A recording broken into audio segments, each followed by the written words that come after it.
Hello, everybody. Welcome back to the Cryptic Commander. We are your hosts. I'm Slothy, MTG Peddler. and we are happy to have you along with us today. So, we are proudly partnered with Cosmic Gaming Community on Facebook, as well as the Magic the Gathering Players Group on Facebook. And we are proudly sponsored by North Valley Games, where you can use promo code TCC2021 to get 10% off your order on cards like the card of the week this week, which is Mox Opal. It is a zero-cost legendary artifact with Metalcraft. So you can tap it to add 1 mana of any color. Activate this ability only if you control 3 or more artifacts. What do we think about this one, Peddler? It says Mox in the title, doesn't it? That means it's good. Yeah, absolutely. I do agree with that, especially with how prevalent artifacts were in Modern Horizons 2. It's very easy to get that Metalcraft online and activated. Oh yeah, I mean, especially if you're looking at it from a commander sense, because the what is it, Mirrodin? The Mirrodin lands aren't banned in Commander, right? Nope. So there you go. You basically have your Metalcraft like turn 2. Oh, you could even do artifact land, tap it for a Soul Ring, or even play a Mana Crypt, then play Mox Opal. Got it turn 1 there. There you go. Yeah, so there's plenty of ways that this card is just stupid good in the Commander format. Yeah, and I do think the price kind of reflects that. It is the Double Masters version is currently sitting at a $49. And that's the cheapest version of the card, and I do think that's. It's had a couple of reprints too, right? Yes, it has. It was Scars of Mirrodin. It was an invention in Kaladesh. Was printed in Modern Masters 15 and then in Double Masters. That Kaladesh though, oh my god, those all of those inventions are just so really cool looking. Yeah, absolutely. My buddy of mine is actually trying to collect all of them, and I think he's insane. Well, I don't think you have much ground to stand on for that one. This is true. This is true. But before the show started, I was talking about how I'm thinking about grabbing that Guru Island. It's only $1,500, so for a basic land. So only I am not one to judge on what is crazy at all. You can buy a tier 1 CEDH deck for less than you can buy one basic island. I think that might be a problem. Yeah, pretty much. It's definitely a problem. But with that, we're going to move on over to top decks. And Peddler, you've got top decks this week. I do have top decks this week. So let's go over to Standard and see what's going on in Standard. So this week, oops, hold on. My computer is being a little... So coming in first, we have Sultai Ultimatum. Mm-hmm. Number 2 is Red Deck Wins. And number 3 is It Goldspan, which I believe was the same as last week. Sultai Ultimatum is still like way ahead. It's running about 16% of the meta right now. Yeah, it is. That's an absolutely lethal deck. I played against a whole bunch of them the other day, and it was not fun. Yeah, it beats me up pretty well too. Moving on to Modern, we have It Spells coming in first, then Rogue Unclassified, and Green White Company. Again, I think that's the same as last week, if my memory serves me proper. I'm surprised. Well, actually, I guess I'm not too surprised because Modern Horizons 2 is in the system now, so it's like everyone's kind of figuring out how to use it. So like the best decks are rising to the top currently. So I guess it makes sense that there's not much real change. One deck I'm kind of excited got a huge boost from Modern Horizons 2 is Hammer Time. Getting those 4 copies of Urza's Saga in there have done that deck very, very well because you can search for the hammer with it. Very, very cool. All right, where are we at now? Matt Legacy. So we have Death and Taxes is number 1, followed by 5 color elves and 12 posts. So no change in the Legacy format, which is also one I don't know really much about anyway. So into Historic. Come on now, computer. Rogue and Unclassified, again, number 1. Number 2 is It Phoenix? And then Jeskai Control, number 3. And just one thing to remember, guys, Rogue and Unclassified is not a specific deck. It's just an amalgamation of a whole bunch of random ones. Just so you guys are confused. Which I learned last week. I was last week years old when I found that out. Moving on to Pauper, we have Mono Black Control, number 1. And then Red, just Burn. is number 2, and 4-color affinity, every color except black. Yeah, I'm looking at that the top affinity list there actually, and looks pretty fun. I might have to build it. I mean, affinity is always a good time. I remember when it was in standard, and that was really, really cool to do. Yeah, and now it's coming back in modern as well. I'm quite pleased. I like playing all those artifacts and less objectively powerful things. Affinity is still very powerful. It is very strong. It's hard to build a bad affinity deck. Yeah. All right, so Commander, we have Lathril, Blade of the Elves, number 1. Number 2 is Omnath, Locus of Creation. Mm-hmm. Number 3 is Rogrok, Son of Rogrok. No change from last week. No change from last week. And then we have Golos, Atraxa, and Timna rounding out the top 6 there. Because I don't believe there was much change there. No. And we're going to... One thing I would like to note, though, if that's all right, is... Sure. Thrasios is continuing a very big downward spiral. I remember about a month and a half ago, he was number 2 on this list, and now he is number 8 on this. Oh, wow. The mighty have fallen. Mm-hmm. And the funny thing, I was looking at the commanders. You're right. Like the top, like 2 out of the 3 top decks were like $1,700. So you're right. I could get a very, very nice commander deck for my one island. Yeah. Just for those keeping track.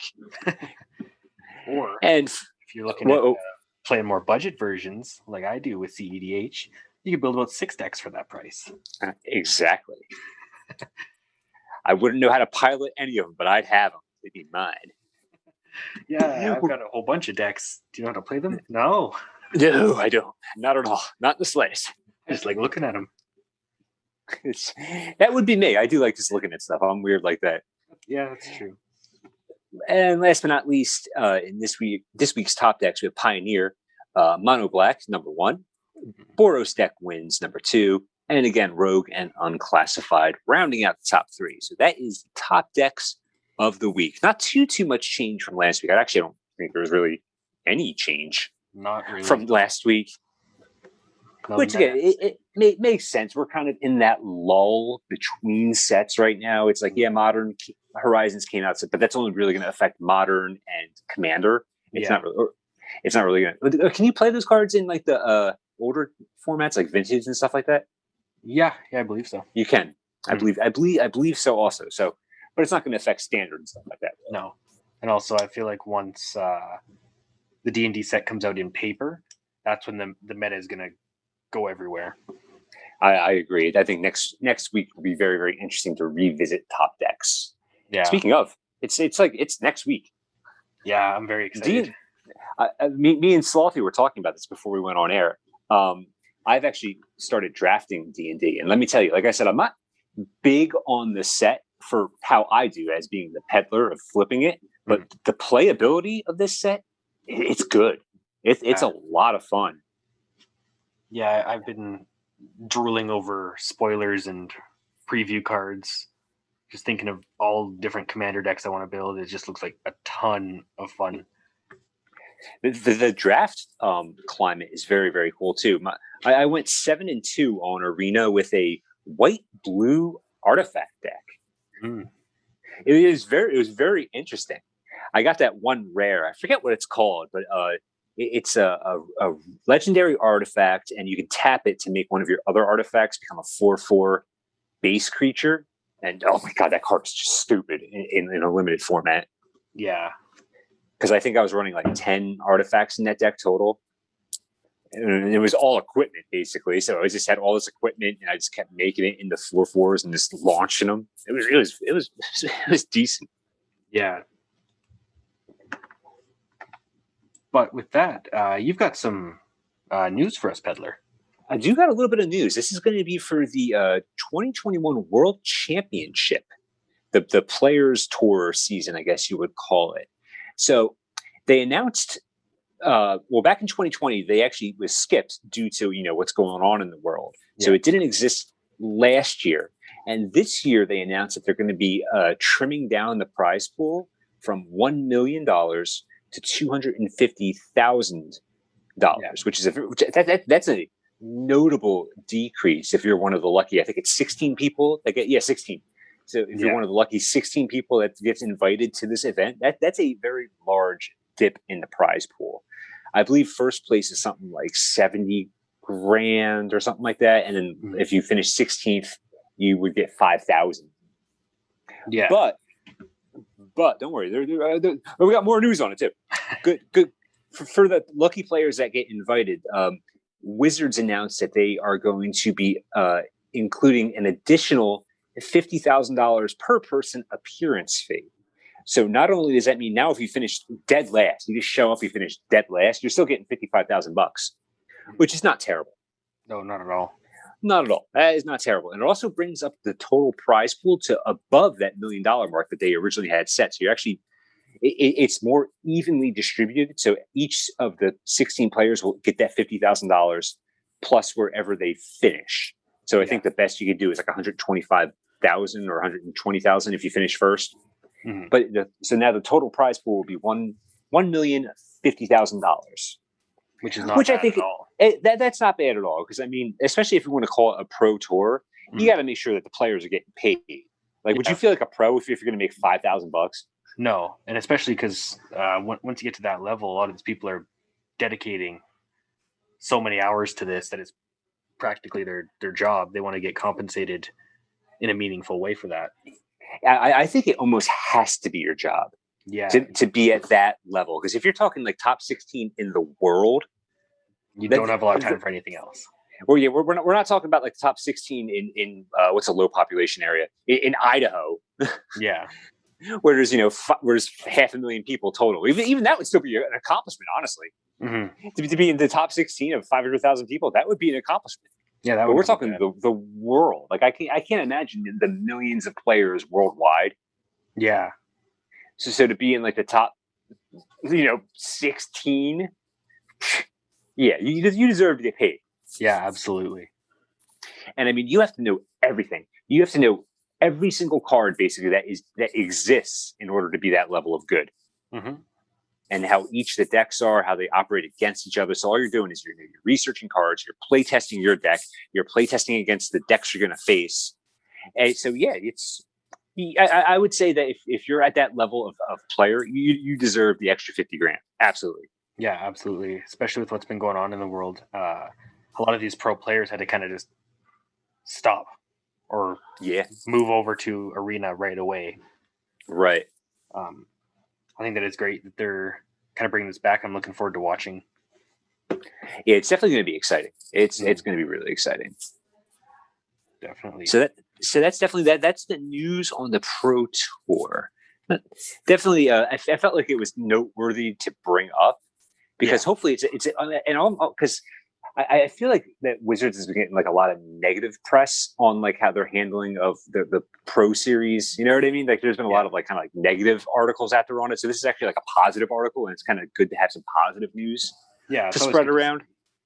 Because despite how we feel about Wizards, they do still make a game that we all enjoy very, very much. Exactly. It's like I'm probably the hardest out of the three of us between Slothy, John, and me. I'm probably the hardest on Wizards, but that's because I as a consumer, I'm a demanding consumer. It's in my nature. Yeah. If I'm paying money for anything, I want it to be great. Yeah, you want your value out of it. Exactly. And if for me, like calling something a collector's edition and charging double the price of a normal box, I want those cards to be amazing and not prinkled. But that's a different argument. So I want to make sure I want to give Wizards its praise where praise is due, and this is absolutely something that Wizards deserve praise on. So yeah, I definitely agree. But with that, we're going to move on over to some Magic the Gathering Arena updates.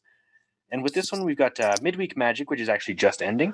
That's the Play Anything format, July 8th to 10th. Then you got Midweek Magic Forgotten Realms Sealed, July 8th to 31st. Then you got some traditional Sealed for Forgotten Realms, July 8th to 31st. And then you've got FNM at Home Challenger decks, Standard Metagame Challenge from the 17th to the 20th. And then Standard Metagame Challenge Constructed in Forgotten Realms from the 24th to the 27th. And that's it for MTG Arena. And but like I was saying, I hope you guys saved up your gems and your gold for this limited environment. If that's something you enjoy, I really, if you haven't had a chance yet, I really think you're going to enjoy this limited environment. It was I was surprised at how fun it was and how stuff like I was nervous about seeing like the dice roll mechanic on Arena, but it's just because it's so much more. Yeah. With Arena, because Arena, I could talk about how how much I dislike their shuffling algorithm. Yeah, fair. So I was nervous to see like all these other kind of like triggered abilities that it requires more randomization. But if I feel like that the dice rolls feel good. Yeah. And for those of us who haven't actually done any of that, how do the dice rolls work? It's just it just kind of shows up on the screen, and it just kind of like does like a little like half flip, and that's like your number. It's not really the most exciting, or it's not interactive. It just happens automatically. So it's not like you're not clicking a button to roll dice. It just the dice roll happens automatically when the ability triggers. The dice rolls.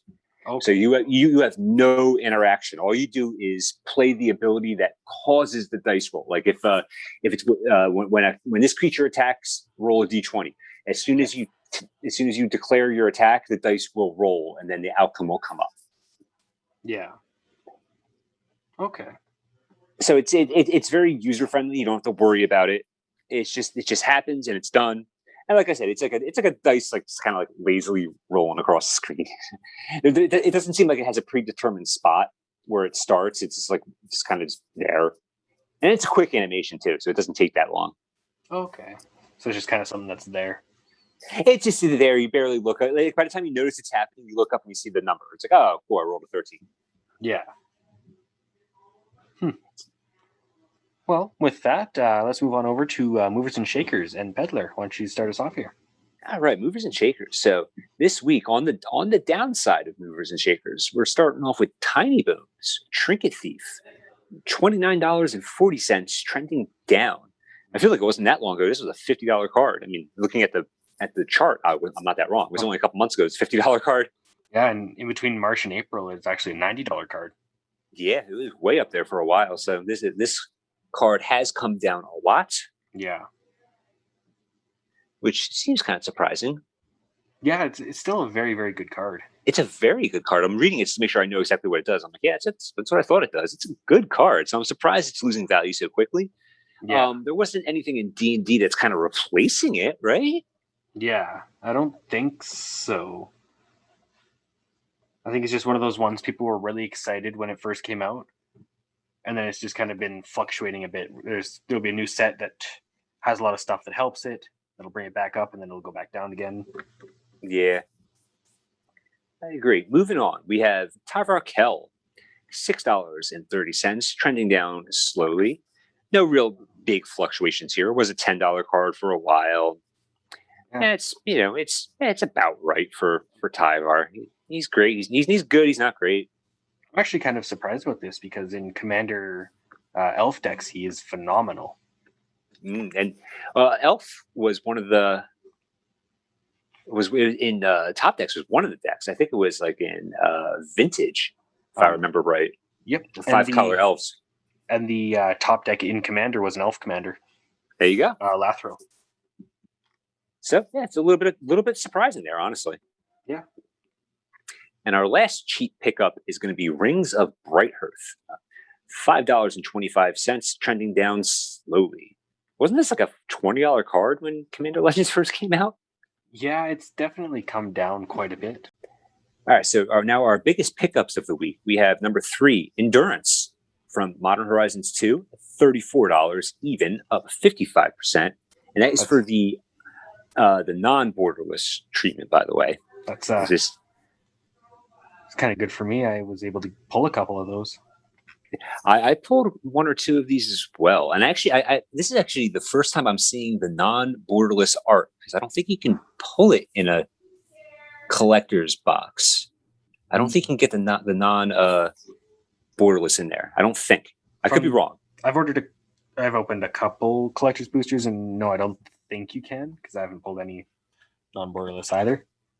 I mean, I opened 8 boxes of Modern Horizons 2 collectors. I had not seen one of any of the cards in the Evoke cycle in the non-borderless. I've only got them in borderless. So maybe that is true. Yeah, I think if anybody knows anything about that, it's going to be you. Yeah, and also let us know in the comments if maybe you pulled a collector's box or a pack and you got one of these and we don't know. You know, so let us know. Yeah, I don't think it's possible. I'm also very good at being wrong. So, so number 2, we have Aloran, $124.69, which is up 42%. Now, I was unaware of what this card even was when I was looking at these, so I'm going to read it off just so everyone knows. So, Aloran is 2 generic and 2 green. It's an enchantment from Tempest. Any player may play a creature card with a total casting cost 3 or less whenever he or she could play an instant and without paying its mana cost. Mm-hmm. So basically, it's like this open season for everyone to play their 3 or less cards. Yeah, pretty much. Yeah. I'm reading through the list down here. I'm trying to. I guess it's saying that it's got a lot more support with Modern Horizons too. Yeah, for like endurance and grist. There we go. Yeah, because I guess if grist isn't on the battlefield, it's a 1/1 insect, which okay, for a couple of weeks was stirring up some controversy. Like, could it be your commander? And yeah, the command zone's not on your battlefield, so very much can. Interesting. And number 1 this week, we have Engineered Explosives, $18.99 plus. It's up 61%. I'm just trying to see which one looks like it's doing the best. It's hard to tell. The lines are really messy up there. Yeah. I think this is very good against a lot of decks. Oh, it is. It is a very, very, very good card. Yeah. So if you, and this is one that you'll want to be playing in 5-color decks as much as possible because of Sunburst. So it enters the battlefield with a charge counter on it for each color of mana spent to cast it. So if you could just maximize that and make it 5, then you'll be able to tap 2 and then sack it to destroy each non permanent with CMC equal to the number of charge counters, or you could go with, there's a lot of good things at really any number. In a lot of the Eternal formats, you can get like the Ignoble Hierarch, Noble Hierarch, Birds of Paradise. Those are all 1-drops. Also takes care of your Soul Rings for that. It takes care of a lot of stuff. Yeah, depending on, and I actually really like the flexibility of this, that you can choose how many charge counters you want to play, because can you play 0? Yeah, technically, because it's an X, so you can just have X be 0, correct? Correct. Yeah, and then take care of like your mana crypts and all that. So basically, you have 6 options when you play this card of how of the mana cost that you can basically blow up. Yeah, definitely very cool. Yeah, but with that, we're gonna move on over to some news that I have. The Commander precons for D&D have actually all been spoiled now, and we were looking through the lists before, and there are some very, very nice cards in this. I'll just read through some of the cards that are over $5 in this. So you got Vandal Blast, which is destroy target artifact you don't control, or you can overload it for 4 and a red. Oh, this is in the planar portal deck. Just so everyone's clear what we're talking about right now. Yeah. I'm just kind of going down the list. I should say the names. Then you've got Disrupt Decorum, which is almost $17. Go to all creatures you don't control. And then you've got what's that? Felwar Stone, which is $5.55, and you've got Talisman of Indulgence, which is $6.50. And that's just in one deck.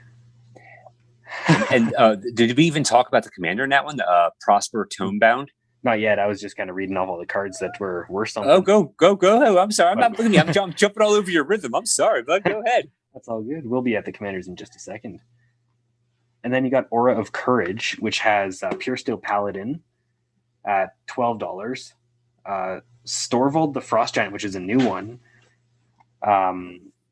It's got Ward 3. Other creatures you control have Ward 3. And whenever it enters the battlefield or attacks, choose one or both. Target creature has base power and toughness 7/7 till end of turn, and target creature has base power and toughness 1/1 until end of turn, and that's on a 7/7 body. That's pretty good. Which is a card that I'm definitely building a commander around. That is pretty good. It sure is.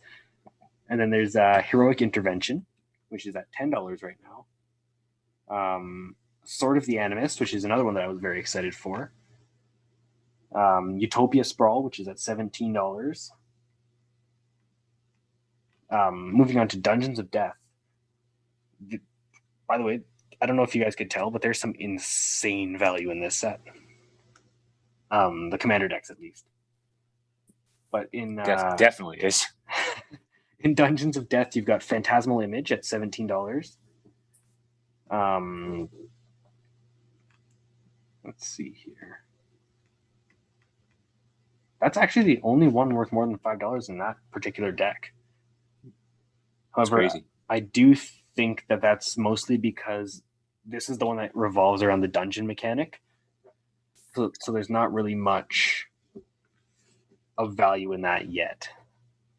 And also, all of these commanders right now are sitting at $17.49 to $17.90, roughly.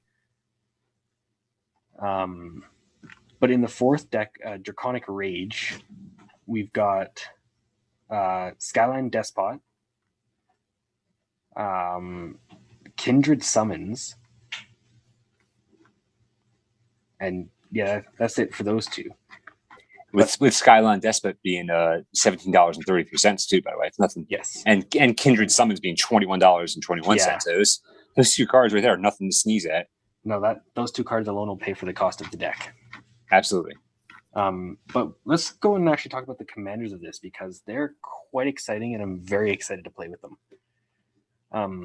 Let's start out with Planar Portal. So the commander for that deck is Prosper Tomebound. It is a legendary creature, Tiefling Warlock, a 1/4 for 2, a red and a black. It's got Death Touch, and it's got the Mystic Arcanum ability, which is at the beginning of your end step, exile the top card of your library, and until the end of your next turn, you may play that card. And it also has Pact Boon. So whenever you play a card from exile, create a treasure token. And this deck honestly looks very, very fun to play. There's a lot of exile effects, and you can just play cards from exile with certain effects in this deck, and it is very, very good. It does look really, really good. If you're watching the video version of this, I will link this list down below, so you can take a look at these decks yourself and kind of get your own feel for it. But the next deck is Aura of Courage, and the commander of that one is Galea, Kindler of Hope. It is a 4/4 legendary creature elf knight for 1 and Bant, so 4 mana in total. Vigilance, you may look at the top card of your library at any time, and you may cast Aura and equipment spells from the top of your library. And when you cast an equipment spell, it gains when this equipment enters the battlefield, attach it to target creature you control. So this deck has a lot of artifacts and enchantments. And one thing that I was quite happy with, it's got a lot of very, very low CMC enchantments. Like, it's got Colossus Hammer, which if you've got your commander out is going to be insane, because gets +10/+10 immediately. That's kind of scary. Yeah, because it just comes into play for 1 and boom, it's 10/10 +10/+10. Sorry, that's pretty nuts. Yeah, even if you play it does lose flying though. So not that I don't think any creature in this deck actually has flying to begin with. Actually, Angel of Finality is in this deck, so I was going to say, I thought I saw Angel up there. There's 2 creatures in this deck that have flying. But yeah, even if you play that on Galea, Kindler of Hope, and find a way to give it double strike, that's a 1-shot kill with commander damage. Which is terrifying. And there's also things like Argentum Armor, which equip creatures +6/+6, and whenever it attacks, destroy target permanent. I love Bant and I love artifacts, so this is Slothy's deck right here. He already called it. Yeah, this is the one that I'm playing when I go to my LGS. But the third deck here, before I talk about the Bant one for 3 hours, is Dungeons of Death. And the commander of this is Sephirus of the Hidden Ways. It costs Esper, so 3 mana. It's a legendary human wizard, 2/3. Whenever one or more creature cards are put into your graveyard from anywhere, venture into the dungeon. This ability triggers only once each turn. And then Create Undead is its ability. Whenever you complete a dungeon, return target creature card from your graveyard to the battlefield. I actually really like how this commander synergizes with itself. Because it's got a lot of ETB effects on creatures, like with Baleful Strix, you can draw a card, or Phantasmal Image. And then it's also got a lot of sacrifice outlets on creatures like Ronom Unicorn to destroy target enchantment, Birdish Heart. I don't know. I think this is going to be the least monetarily valuable deck out of the 4, but that's just because this one revolves around the new dungeon mechanic, which does not have a lot of cards to begin with, so it's not going to be very expensive right away. Yeah, it's a lot of commons and uncommons from D&D in here, so it's just not going to be that expensive to start out with. Yeah, exactly. It's got Lightning Greaves though. I don't think we said that one when we were talking about the $5 cards. No, I don't think we did. It does have Lightning Greaves, and also it has Felwar Stone as well. I think you covered Felwar Stone, but I think we missed Lightning Greaves. Yeah, and one card that I'm excited for, I've got like probably 6 to 7 copies of it, but I always love seeing it as Propaganda. Mainly because I'm a dirty band control player. But the final deck is Draconic Rage. And this is a Gruul deck led by Vrondis, Rage of Ancients. It is a legendary creature, Dragon Barbarian, for 3, a green and a red, 5/4. He's got Enrage, so whenever he's dealt damage, you may create a 5/4 red and green dragon spirit creature token with when this creature deals damage, sacrifice it. And whenever you roll 1 or more dice, you may have Vrondis deal 1 damage to itself. Quit hitting yourself. So yeah, this deck has a lot of dragons. This kind of a dragon tribal deck, if you will. Yeah, basically.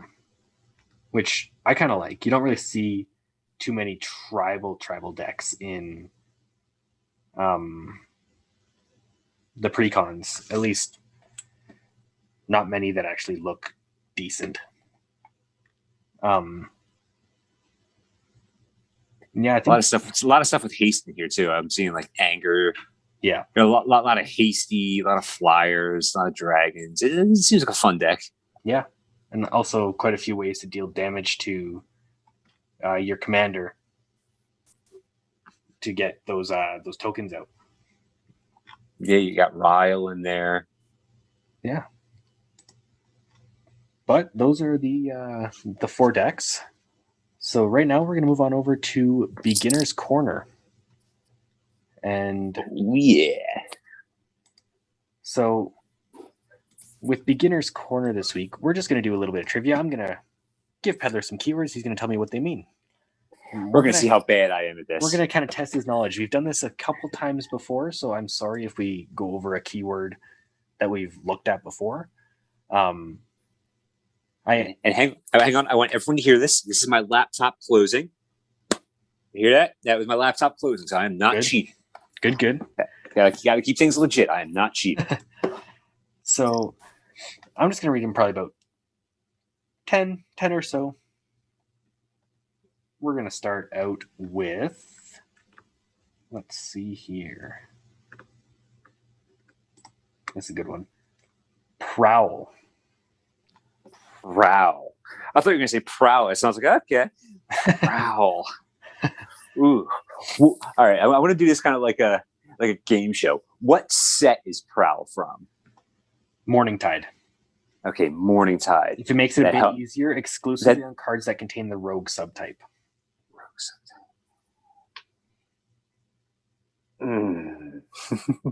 I was basically around for Morning Tide too, so I'm getting a little frustrated at myself. I feel like I should know.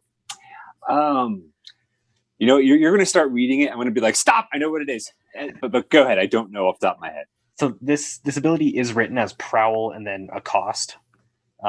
And it is an alternate cost. So a player can cast a card for its Prowl cost if the player controls a creature of the same type which dealt damage to a player this turn. And most cards that have Prowl will have an additional effect if cast for its Prowl cost. Good Lord, that's convoluted. I can tell why they didn't bring it back. So if you got a creature of the same type and it dealt damage, you can cast it for an alternate cost, and you might get a benefit for it, you might not. Who knows? No wonder why I don't remember that. That is really confusing. Because I would have been fresh back into Magic at that point, and I would have been like, what? Yeah.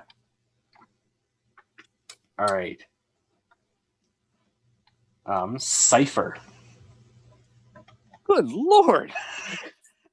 I think everyone gets a chuckle out of this of how bad I am at this game. It's funny because I feel like I know Magic pretty well, but I also have a lot of vacant space in my Magic playing. Yeah, like I played from. Just give you guys a little bit like an explanation. I played from like 94 to 95, and then I didn't play again until 2007 to 2009. Yeah, and then I just started back up again in 2020. So I have a lot. Let's think. Sorry, could you repeat that last like 10 seconds? You cut out. I cut out. Yeah. I don't remember what I was saying. I was going to say. So I have a lot of gaps in my knowledge. There's big 10-year blocks where I wasn't playing. So there's definitely a lot of stuff I don't know. But Cipher is something that's like a puzzle almost. Is a cipher. Here, I will give you one hint for each of these if you need it. Okay, that sounds good. What's my hint? So I'll give you the set as well as a hint. Okay. So it appears in Gatecrash as the guild keyword of House Demir.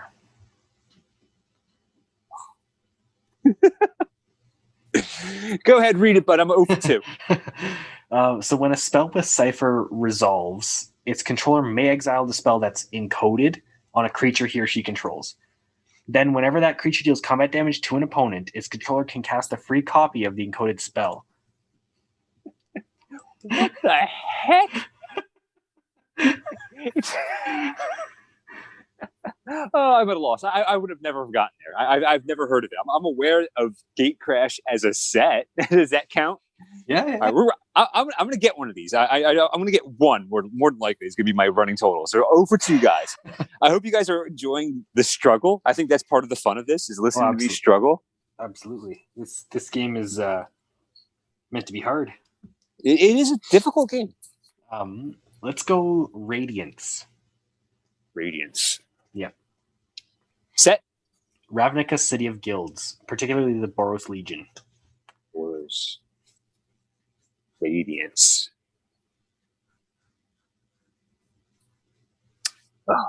All this.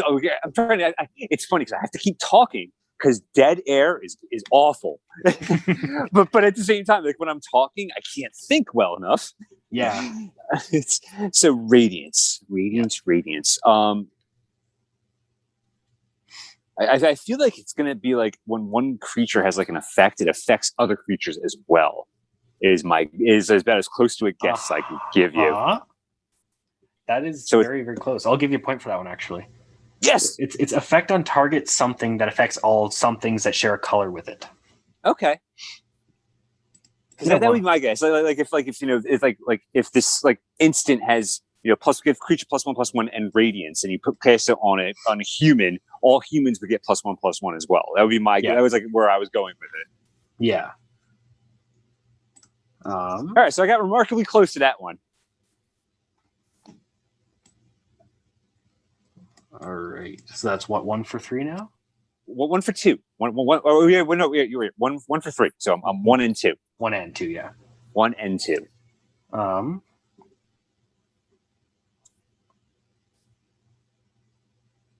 Aura swap.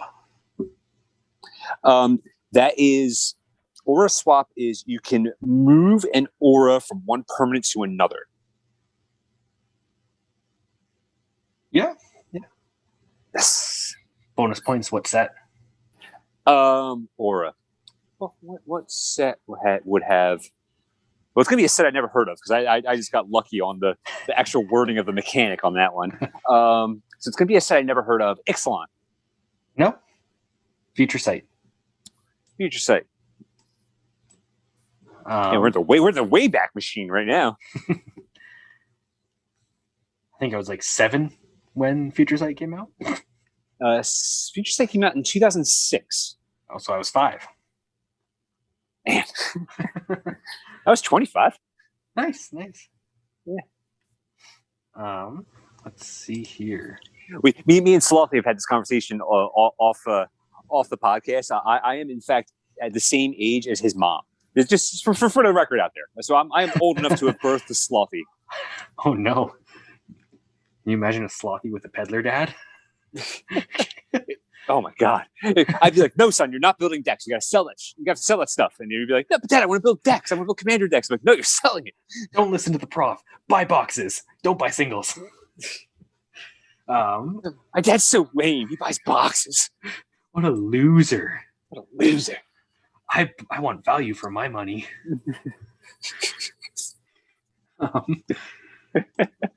Let's go on to. There's a lot of keywords. There is. I would love to know the exact number of keywords that exist in Magic, not just evergreens. I'm talking like in general. What would they? That could be another show. We'll get the information off air, and we'll fill you in later on. We'll do something on the YouTube channel where Peddler and I will go through every single keyword ever printed. I would do that. Yeah. That'll be a 3-hour-long video, but who cares? That's true. Keep things going. Sweep. Set. Saviors of Kamigawa. Saviors of Kamigawa. It only appears on 4 cards. I briefly dabbled in the Kamigawa time of Magic. My roommate at the time, back then I had a roommate, and he played. Oh, Sweep. It is. I don't know. Go ahead. Sweep cards require you to return some number of a specific type of basic land card to your hand as they resolve.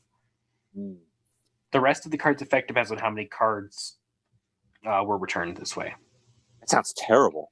An example of that is Plow Through Raisho. For 1 and a white, it is an instant arcane. With Sweep, return any number of planes you control to their owner's hand. Target creature is +1/+1 till end turn for each planes returned this way. Yep, that sounds awful. Yeah. You best be winning the game on that turn. Yeah, that's a turn you want to be winning, or else you're going to lose very, very fast. Yeah, that is no good. Let's see. So you're what, 2, 4, 5 now? Yes, I'm 2 and 3. I dropped another 50%.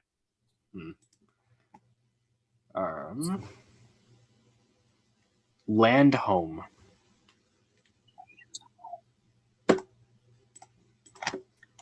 Set. I'm just pulling that up. That's so the audience knows I'm absolutely clueless. I'm like, set. 5th edition. Oh God.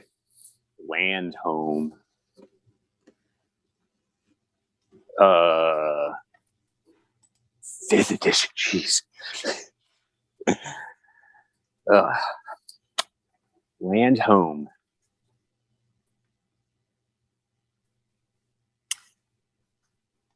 I'm just gonna like drop my tail between my legs on this one. You just go ahead.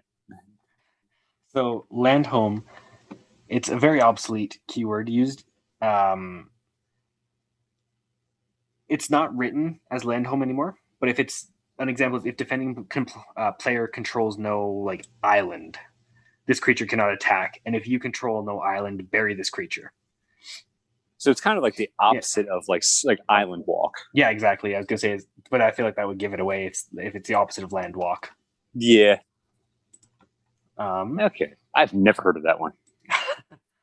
There's a lot of weird ones now that as I keep looking at the list, because I started playing in Return to Ravnica. There's a lot of weird ones that I've not even heard of from 15 years before that. Yeah, there's Magic has plenty of very, very weird abilities that were only in for like one set, like sweep. There's 4 cards in all the game's history has sweep. Yeah, that is pretty freaking obscure. All right, Clash. Oh, I know Clash. What set is it? It was introduced in Lorwyn. Oh, yeah, that's why I know it, because I was playing in Lorwyn. Clash is,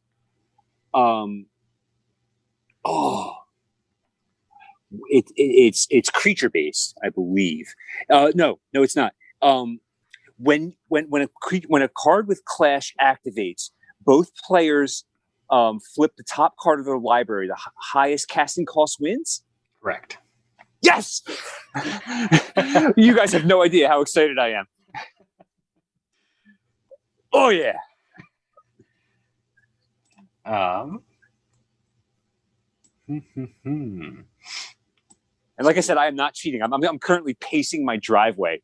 That's how like amped up I am right now. I'm nowhere near my computer. Yeah, Peddler's neighbor thinks he's on something. Oh, my neighbors absolutely know I'm weird. They lived next to me for a very long time. They know I'm very strange. Yeah. So that's what, 3 and 4 now? 3 and 4. Excellent. So let's pick 3 more. Let's go with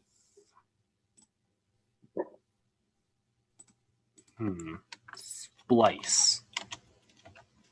Ooh, Splice. That was also an older one. That was like mirrored in block, wasn't it? Champions of Kamigawa was introduced. Okay, Kamigawa, Splice. It was used in Modern Horizons 1, though. I remember the mechanic. I remember because I remember like splicing the arcane and stuff like that. It was a separate casting cost. It was the Splice ability. It has something to do with basically splitting the spell in half so it can hit 2 targets if you paid the Splice cost. Kind of. As you play, like, I'll use like the example Evermind. Splice into Arcane for 1 and a blue. As you play an Arcane spell, you may reveal this card from your hand and pay its Splice cost. If you do, add this card's effect to that spell. That's it. I remember it was something weird. I think it's spliced into Arcane though.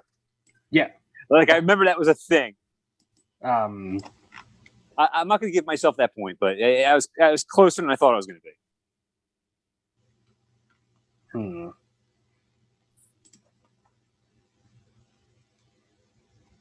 Haunt.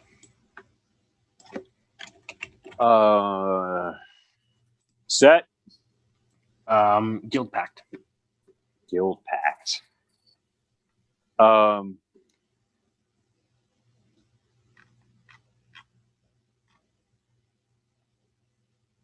When this creature dies, create a token of it that has -1/-1. It's like persist, though. I know that's not right. No, it's not. I don't know. Go ahead. So the reminder text is, when this creature dies, exile it haunting another creature. And then an example of it is Blind Hunter, which is haunt. So when you exile it, remove it from the game, haunting target creature. And then when it comes into play or the target it haunts is put into a graveyard, target player loses 2 life and you gain 2 life. So it's kind of, you're haunting it, and then when it dies, you get some sort of benefit. Gotcha.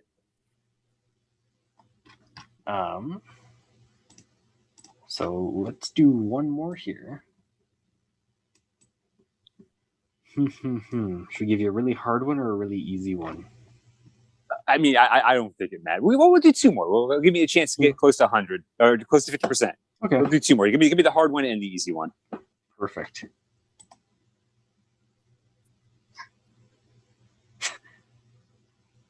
11's a funnier number anyway. Like everyone, like it's always like top 10. This top 10 best dressed. 11 is funny. It doesn't sound official at all. That's true. Oh, you want a really, really hard one? Sure. Substance. Set. Yes. No, this isn't going to be the real one. It is an obsolete keyword which had no actual effect. It existed only in Oracle's rule text. Oh, God. But it's kind of... if you play one of these at a time, you can normally play an aura, or it is put directly into play without being played. It will behave as a standard aura, and you can ignore the entire first ability. So I think they were on something when they wrote it. Yeah, I don't know. I don't. You explaining it, I still don't understand what's going on.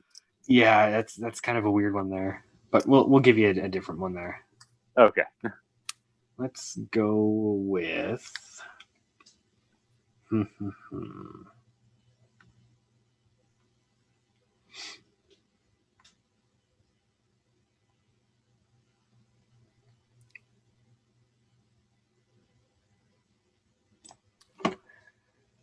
Undergrowth.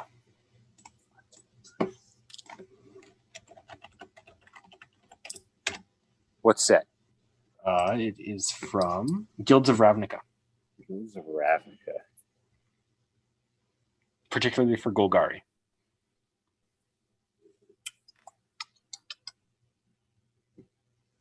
What color is it, Golgari? Green, black. Thank you. You're welcome. I can never remember them. Oh, Witherbloom, you mean? Okay, that's why. Yeah, pretty much. Undergrowth. When I feel like it's going to be number of creatures in the graveyard. That's about all I got. So go ahead. That's pretty much exactly it. Yes. Where X is the number of creatures in your graveyard, it's pretty much it. So like for Golgari Raiders, it's got Undergrowth, and Golgari Raiders enters the battlefield with a +1/+1 counter on it for each creature card in your graveyard. Ew. And then another example is Necrotic Wound with Undergrowth. Target creature gets -X/-X until the end of turn, where X is the number of creature cards in your graveyard. And if that creature would die this turn, exile it instead. All right. I'm pretty satisfied with that. I got that. So what are you at now? 5 and 5? Well, are we counting substance? No. I think 5 and 5 or 4 and 6. I don't know. Yeah. It's somewhere around that general range. Yeah. I'm doing much better than I anticipated doing. I'll leave it at that. All right, last one. Okay. Addendum. Addendum. From Ravnica Allegiance. Out of Ravnica. Addendum.